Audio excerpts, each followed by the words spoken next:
Over the past 20 years, the UNODC has published an annual report analyzing illicit drug trafficking across the globe. This year, the World Drug Report is presented in a new format comprising 5 booklets. And here are the key conclusions of the report that you need to know. In 2015, around 225 million people worldwide used drugs at least once. Of these, around 29.5 million people were engaged in problematic use and suffered from drug use disorders. The harm caused by drug use remains considerable. Opioids were the most harmful drug type and accounted for 70% of the negative health impact associated with drug use disorders worldwide. Hepatitis is causing the greatest harm among people who use drugs. Recent advances in the treatment of hepatitis C have created a new opportunity to reduce the heavy burden of the disease among people who use drugs. In recent years, the spectrum of substances available on the drug market has widened considerably with the persistence of traditional drugs.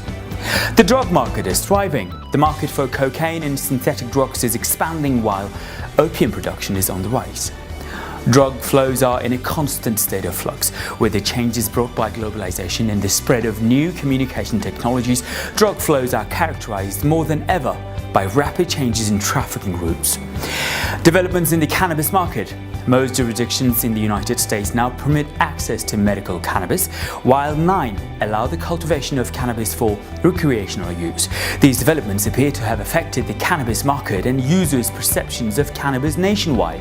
It has been observed that increases in cannabis use across the United States are disproportionately associated with adults with a low socioeconomic status who are regular and heavy users of cannabis. Business models for drug trafficking and organized crime are changing. Organized crime groups have widened their portfolio of illicit activities. New crime areas such as cybercrime and environmental crime have emerged. Drug crime proceeds damage economies in the long term.